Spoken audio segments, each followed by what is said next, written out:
घुसखोरी करतायत हिंदूंच्या मंदिरात. म्हणजे बाहेरच्या दरवाजाच्या पायरीवरती उभं राहून त्र्यंबकेश्वराला धूप दाखवायचा, यात त्या आणि जी परंपरा गेल्या 125-150 वर्षापासून चालू आहे, अशा परंपरेला या वेळेला मात्र, या वर्षी 2023ला मात्र मंदिरामधली घुसखोरी मुसलमानांची असं त्याला म्हटलं गेलं. गेल्या महिन्यामध्ये हा सुरेश चव्हाणके अत्यंत बेछूट वक्तव्य करणारा माणूस या नाशिक शहरामध्ये आला. नाशिक शहरामध्ये मंदिर आणि मशिदींबद्दल मूर्खासारखी अत्यंत बेताल वक्तव्य करून गेला आणि त्यानंतर नाशिकमधलं हे वातावरण बिघडायला लागलं. आत्ता वेळीच जागं व्हा, नाशिक शहराला हा धार्मिक द्वेषाचा कलंक लागू देऊ नका. नमस्कार, मी निरंजन. इजी न्यूजच्या या भागामध्ये आपल्या सर्वांचं मनपूर्वक स्वागत. सर्व दर्शकांना पहिल्यांदा एक अतिशय नम्र विनंती की इजी न्यूज सबस्क्राईब करा, इजी न्यूजचे व्हिडिओ लाईक करा, आपलं काय मत आहे ती कॉमेंटही त्याच्यावरती करा आणि बेल आयकॉनचं बटन दाबा, जेणेकरून येणारे इजी न्यूजचे व्हिडिओज ह्याची पूर्वसूचना आपल्याला मिळत राहील. आज पुन्हा एकदा एका अतिशय महत्त्वाच्याच विषयावरती आपल्याला बोलायचं आहे. त्या विषयाला सुरुवात करण्याआधी मला एक छोटीशी इतिहासातली घटना सांगायची आहे. 9 जानेवारी 1915ला भारतामध्ये साऊथ आफ्रिकेहून परत आल्यानंतर महात्मा गांधी रेल्वेच्या 3rd क्लास कंपार्टमेंटनी देशभर फिरायला निघाले आणि देशभर फिरायला निघाले त्यावेळेला ते एकदा काशीला, बनारसला सुद्धा गेले होते. बनारसला गेल्यानंतर आपल्याला सर्वांना माहिती आहे की महात्मा गांधी हे अतिशय स्वतःला भगवद्गीतेचा पूजक आणि म्हणजे सनातनी हिंदू समजायचे. तर ते 1915 साली काशी विश्वेश्वराच्या दर्शनाला काशीमध्ये गेले आणि काशी विश्वेश्वराचं दर्शन घेऊन बाहेर आल्यानंतर तिथं बाहेर त्यांच्याकडे दक्षिणा मागायला बडवे उभे होते. मी तिथल्या पुजाऱ्यांना बडवे म्हटलं जातं. तर त्या पुजाऱ्यांनी दक्षिणा मागितल्यानंतर महात्मा गांधींनी त्यांच्या खिशामधून 4 आणे काढले. त्यावेळेला महात्मा गांधी काठियावाडी कपडे घालायचे. ते 4 आणे काढले आणि त्या बडव्याच्या हातात दिले.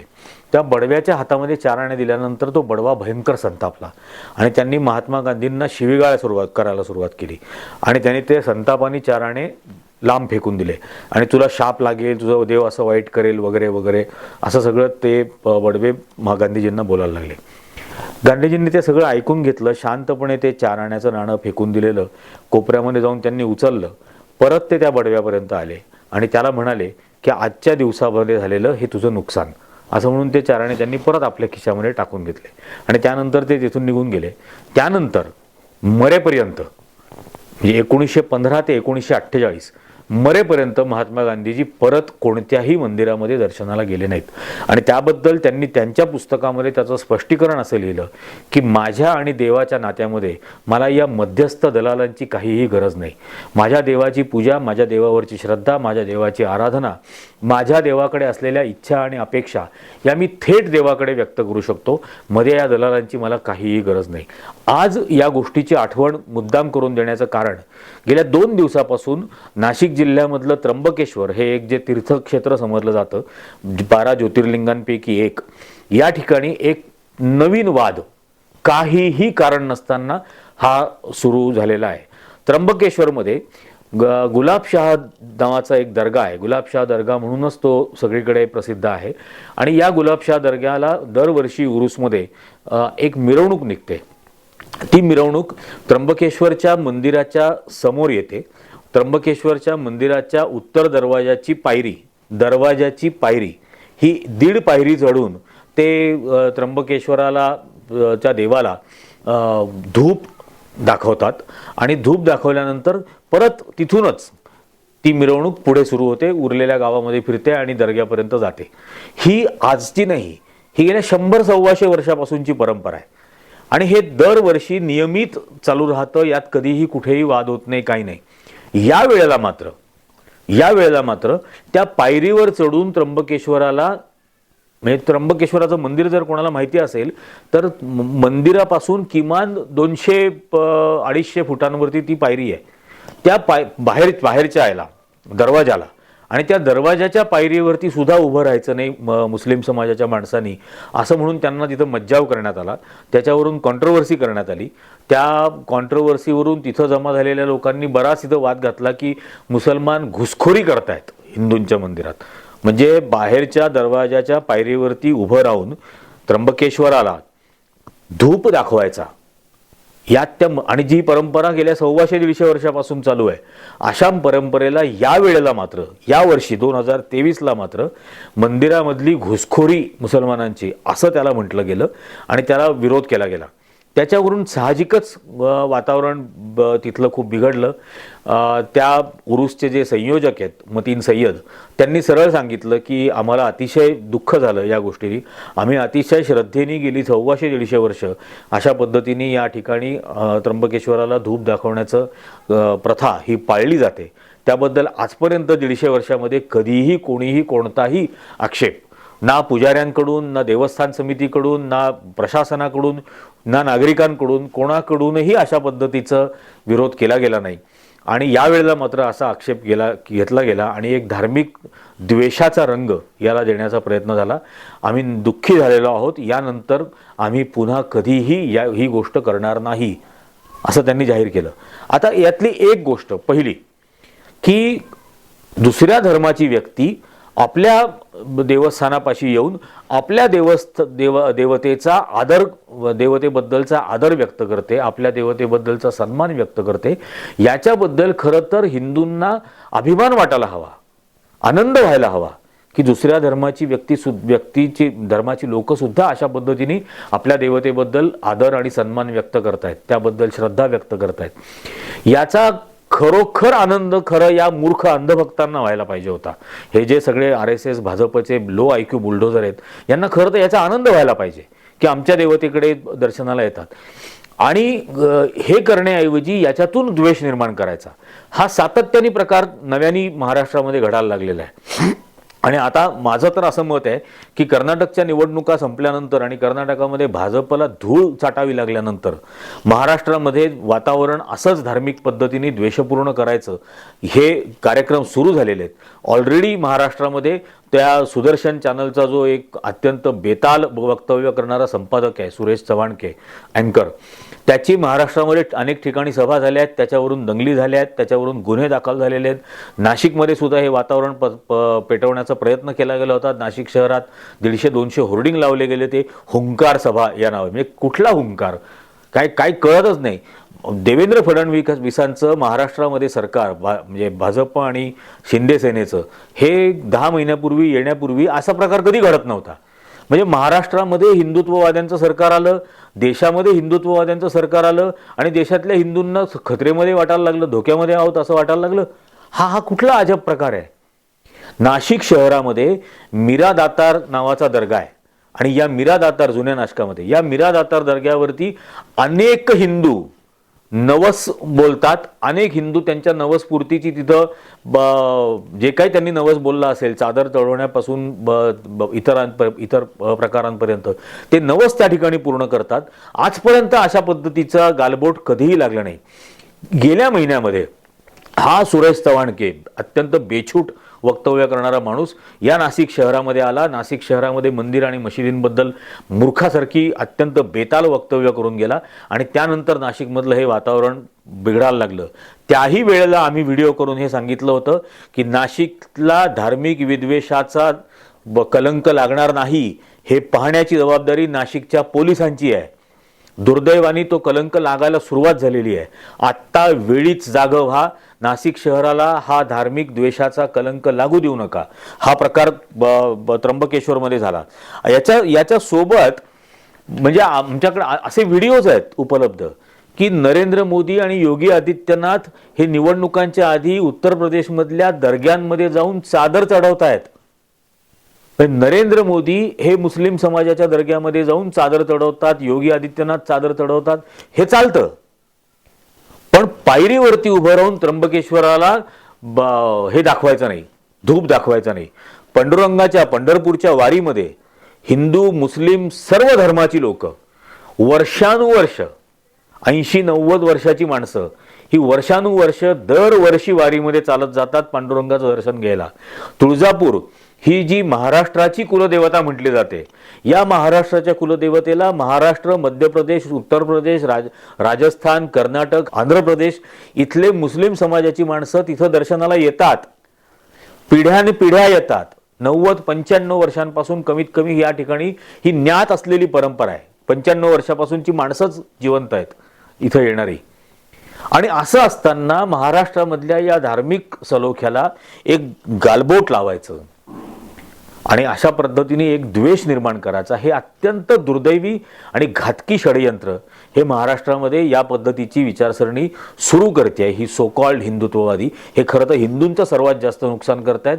हे त्यांनाही लक्षात यायला पाहिजे आणि हिंदूंनाही लक्षात यायला पाहिजे की या सौहार्दतेचं ला धोका निर्माण करून नुकसान अल्टिमेटली कोणाचं होणार आहे. कारण बहुसंख्य हिंदूच आहेत, त्यामुळे नुकसान तेवढ्या जास्त प्रमाणात त्यांचंच होणार आहे.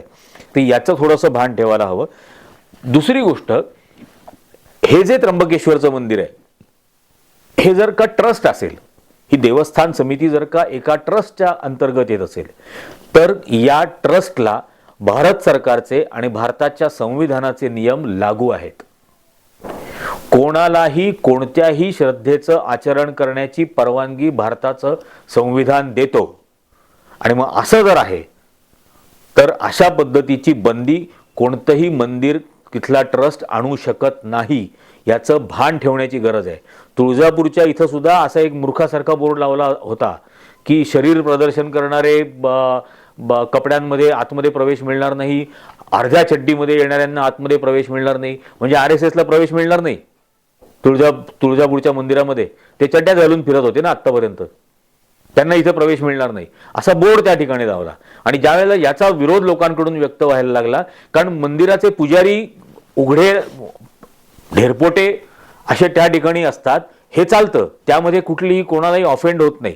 कुंभमेळ्यामध्ये रस्त्यावरून नागडे साधू चालतात, ते चालतं, त्यातून कोणालाही ऑफेंड होत नाही. पण अशा पद्धतीचे एक अत्यंत मूर्ख आणि एका धर्माचा द्वेष करणारे असे बोर्ड लावणं हे मुळात संविधानाच्या विरोधात आहे.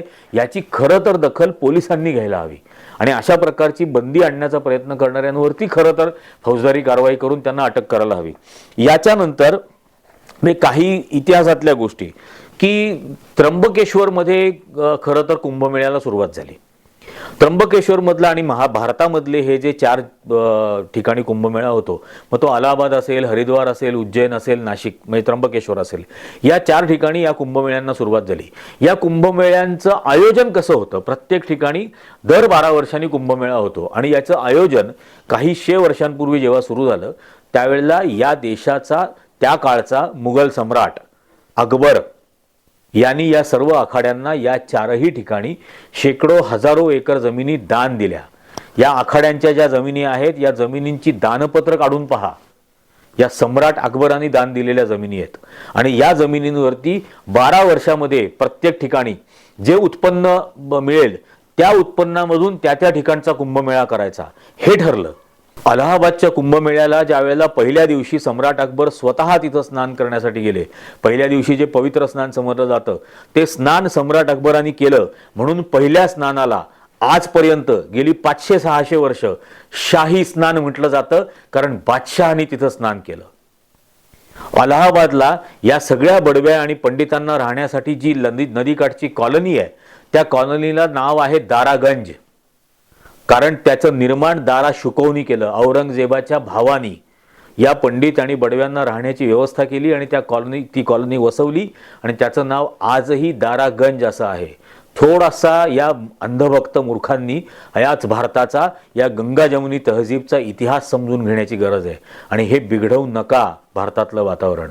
नाहीतर कर्नाटकामध्ये जी धूळ चाटायला लागली त्यापेक्षा जास्त महाराष्ट्रात शेण चाटावं लागेल अशा पद्धतीने द्वेष पसरवण्याचा प्रयत्न केला तर हा यातला एक भाग आहे. त्र्यंबकेश्वरमध्ये कुंभमेळा होत असताना तो पेशव्यांच्या काळामध्ये अर्धा त्र्यंबकेश्वरला आणि अर्धा नाशिकला असा का बरं झाला? याचं कारण त्र्यंबकेश्वरमध्ये या शैव आणि वैष्णव या 2 पंथांच्या हिंदू धर्मातल्या साधूंमध्ये तलवारी उपसून दंगल झाली. एकमेकांचे खून पाडण्यात आले आणि एकमेकांचे खून पाडले गेले. त्यावेळेला पेशव्यांनी इथं हस्तक्षेप केला आणि असं ठरवलं की सर्व शैव हे त्र्यंबकेश्वरमध्ये हे करतील, शिवाची उपासना करणारे हे त्र्यंबकेश्वरमध्ये कुंभमेळा मनवतील आणि नाशिकमध्ये वैष्णव पंथाचे जेवढे आहेत ते सगळेजण वैष्णव पंथाचे नाशिकमध्ये कुंभमेळा करतील. हा तर या हिंदू धर्मामधल्याच दोन पंथांचा इतिहास आहे. एकमेकांचे गळे चिरले होते या नाशिकच्या त्र्यंबकेश्वरच्या कुंभमेळ्यामध्ये. म्हणून त्र्यंबकेश्वरचा कुंभमेळा दोन ठिकाणी विभागला गेला. यानंतर या त्र्यंबकेश्वरमध्ये आपण काही दिवसांपूर्वी या बातम्या वाचलेल्या आहेत की त्र्यंबकेश्वरच्या पुजाऱ्यांमध्ये दक्षिणेवरून कशी भांडणं झाली, पूजा कोणा करायची याच्यावरून कशी भांडणं झाली, नुसती भांडणं नाही, एकमेकांच्याशी मारामाऱ्या त्या ठिकाणी केल्या गेल्या.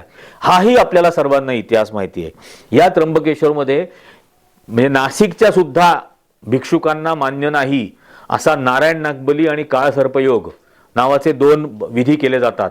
यांचं इतकं साटलोटं देशभरातल्या ज्योतिषांबरोबर झालेलं आहे की मुंबईमध्ये, पुण्यामध्ये तर अक्षरशः ज्योतिषी तिथले हे प्रिस्क्रिप्शन, डॉक्टर प्रिस्क्रिप्शन देतो तसं प्रिस्क्रिप्शन लिहून देतात. NNB करा, SSY करा, KSY करा, म्हणजे कालसर्पयोग करा, किंवा NNB म्हणजे नारायण नागबली करा. आणि नारायण नागबलीमध्ये कशा पद्धतीने तिथं लोकांकडून पैसे गोळा केले जातात. 1-1 ग्राम सोनं काय, 15-15, 25-25, 50-50 हजार रुपयाच्या दक्षिणा काय प्रत्येकाकडून, आणि एका वेळी 100-100 जणांच्या त्या ठिकाणी पूजा. आणि मग नाशिकच्या भिक्षुकांना हे मान्य नसल्यामुळे असं सांगितलं जातं की त्र्यंबकेश्वरून निघाले की थेट आपल्या घरी जायचं, मध्ये कुठे थांबाल तर ते पुण्य संपून जाईल. असं कसं पुण्य असतं मला समजत नाही. त्याचं नाशिकमध्ये आले दर्शनाला कुठे तर त्याचं अर्थिंग होऊन जातं की थेट त्यांनी नाशिक त्र्यंबकेश्वरून निघाले की आपापल्या गावीच निघून जायचं. अशा पद्धतीने खरोखर एक अत्यंत फसवणुकीचा धंदा त्या ठिकाणी चालतो. आणि असं केल्यानंतर तसं होईल, हे कोणत्या अंधश्रद्धेकडे लोकांना ढकलण्याचा हा प्रकार त्या ठिकाणी केला जातो. याही पलीकडे ज्यांची श्रद्धा असेल मनापासून त्यांनी ते करावं. आणि कारण अशाच श्रद्धेपोटी हा त्र्यंबकेश्वराला धूप दाखवण्याचा सुद्धा कार्यक्रम त्या ठिकाणी होत होता. पण तिथला हा जो मस्तवाल करोडपती झालेला भिक्षुक समाज आहे, म्हणजे अक्षरशः त्र्यंबकेश्वरच्या बँकांमध्ये 2003-04 साली सगळ्या बँकांमधल्या असलेल्या डिपॉझिटची अमाऊंट होती 600 कोटी रुपये. अत्यंत छोटं गाव आहे त्र्यंबकेश्वर, आहे अत्यंत छोटं गाव आहे. 600 कोटी रुपयाची डिपॉझिट तिथं होती. आणि ज्या वेळेला नोटबंदी आली त्यावेळेला नोटबंदीच्या विरोधामध्ये सगळ्यात पहिल्यांदा त्र्यंबकेश्वरचे भिक्षुकांनी त्याच्या विरोधात आंदोलन केलं होतं. या कोरोनाच्या काळामध्ये मंदिर उघडावं म्हणून आंदोलन त्र्यंबकेश्वरमध्ये याची सुरुवात झाली होती, कारण दुकान बंद झालं होतं. हे अत्यंत कठोर शब्दामध्ये बोलण्याची गरज पडते आहे, कारण की या सगळ्या माणसाच्या मनामध्ये असलेल्या श्रद्धा या एका अत्यंत साध्या आणि अत्यंत निर्मळ प्रामाणिक भावनेचा वापर हा द्वेष पसरवण्यासाठी जर केला जात असेल तर नाईलाजे याबद्दल अतिशय कठोर शब्दामध्ये बोलणं भाग आहे. कोरोनासारख्या महामारीमध्ये लोक एकत्र आली तर त्याचा संसर्ग होत होता आणि संसर्ग होऊन लोक मृत्युमुखी पडत होते. त्यामुळे मंदिरं बंद करण्यात आलेली होती. त्यावेळेला तिथं आंदोलन करण्यात आलं होतं की मंदिर उघडा. तो कोण, एक आचार्य तुषार भोसले, त्यांनी तो सगळा प्रकार त्यावेळेला सुरू केला होता. अशा प्रत्येक ठिकाणी हा तुषार भोसले असतो कसा, हेही खरं संशोधनाचा विषय आहे. आणि हा आचार्य सोकॉल्ड हा कुठल्या वारीमध्ये आजपर्यंत कधी सामील झालेला होता? वारीमध्ये जर सामील झाला असेल तर वारी पंढरपूरचा पांडुरंग हे या देशातल्या संविधानाचं प्रतीक आहे, हे लक्षात घेतलं पाहिजे. म्हणजे लोक मलाही असं विचारतात की तुम्ही देव मानत नाही, तर मी हेच सांगतो त्यांना की मी पंढरपूरचा पांडुरंग मानतो, कारण तो मला माझ्या देशाच्या संविधानाचं प्रतीक वाटतो. या देशामधला एकमेव अहिंसक देव हा पंढरपूरचा पांडुरंग आहे. त्याच्या हातात कुठलाही शस्त्र नाही. बाकी सगळ्या देवतांच्या हातामध्ये शस्त्र आहेत.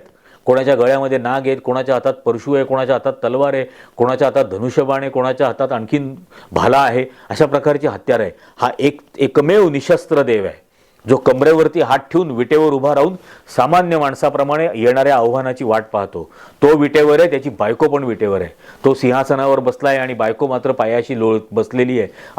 असा प्रकार त्या ठिकाणी नाहीये. दोघांमध्ये त्या ठिकाणी समानता आहे. याचं कोणतंही कर्मकांड नाही.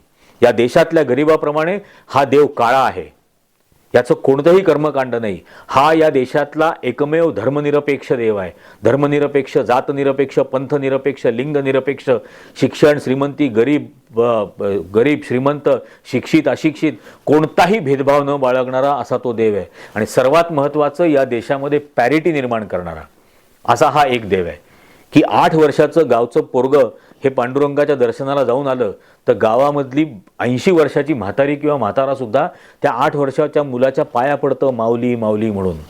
हे दोघांना एका समान पातळीवरती आणून ठेवणारा दुसरा देव नाही. कुठलाही भेदभाव न करता तो म्हातारा म्हातारी त्या मुलाला विचारत नाही की तुझी जात काय, तुझा धर्म काय. असा देव खरं मानण्याची गरज आहे. हे जे सगळं कर्मकांड माजवलेलं आहे देशभरामध्ये आणि आपल्याकडे महाराष्ट्रामध्ये छत्रपती शाहू महाराजांपासून छत्रपती शिवाजी महाराजांपासून अगदी महात्मा फुल्यांपर्यंत इतके महापुरुष होऊन गेले ज्यांनी सातत्याने सांगितलं की या कर्मकांडामध्ये फसू नका, या कर्मकांडामध्ये अडकू नका. हे कोरोनाच्या काळामध्ये सगळी मंदिरं आणि सगळी देवस्थानं सगळ्या धर्मांची बंद होती. तर कोणाचं याच्यामध्ये वाईट झालं? चांगलंच झालं ना, कमी लोकांचा बळी गेला हे बंद केल्यामुळे. त्यामुळे खरंच जागा होण्याची गरज आहे. सतत सतत सांगतो म्हणून पहिल्यांदा ती गोष्ट सांगितली. सतत अशा वेळेला महात्मा गांधींचा तो आयुष्यातला पहिला प्रसंग भारतामध्ये आल्यानंतरचा आठवला पाहिजे की माझ्या श्रद्धेच्या पोटी माझ्या देवामध्ये आणि माझ्यामध्ये मला कोणत्याही दलालांची गरज नाही. देवावरची श्रद्धा असेल तर डोळे मिटून हात जोडून आपली ती श्रद्धा देवाच्या प्रती व्यक्त करता येऊ शकते. ती कुठेही करता येऊ शकते आणि खरं तर ती जिवंत माणसासमोर उभं राहून व्यक्त करता आली पाहिजे. त्या माणसावर श्रद्धा ठेवली तर देव खुश होईल. कारण तो माणूस तो कुठल्याही जात धर्म पंथ लिंग भाषेचा असो, तो या देवानी जर निर्माण केला असं जर आपण मानत असलो तर त्या माणसाचं सन्मान करणं, त्या माणसाचा आदर करणं, त्या माणसाचं चांगलं करणं यातच देवाची पूजा आहे. ते कुठल्या कर्मकांडामध्ये नाही. ती 1,00,000 बेल अर्पून पण होत नाही किंवा 1,00,000 लिटर तेल ओतून सुद्धा होत नाही. ती माणसाची पूजा केल्यानंतरच देवाची पूजा होते. त्यामुळे माणसाचा सन्मान करायला आपण शिकूया. वारंवार गांधीजींचा हा संदेश आपण मानूयात की माझ्या श्रद्धेमुळे देव आणि माझ्यामध्ये आम्हाला कोणत्याही दलालांची गरज नाही. EG न्यूजच्या निमित्ताने पुन्हा हा एक प्रयत्न लोकांना जागं करण्याचा आणि या महाराष्ट्राला उत्तर प्रदेश होऊ देऊ नका. द्वेषपूर्ण वातावरणामधलं आपल्याला महाराष्ट्र कर्नाटक नाही, आपल्याला महाराष्ट्र कर्नाटकपेक्षा प्रगत दाखवायचं आहे या निवडणुकांनंतर, हे लक्षात घ्या. त्यामुळे त्यासाठी आपण सर्वजण प्रयत्न करूयात. या EG न्यूजचा व्हिडिओ जर आवडला असेल तर लाईक करा, शेअर करा, सबस्क्राईब करा आणि EG न्यूजच्या इथलं बेल आयकॉनचं बटनसुद्धा दाबा, जेणेकरून EG न्यूजचे येणाऱ्या व्हिडिओजबद्दल आपल्याला पूर्वसूचना मिळत राहील. धन्यवाद.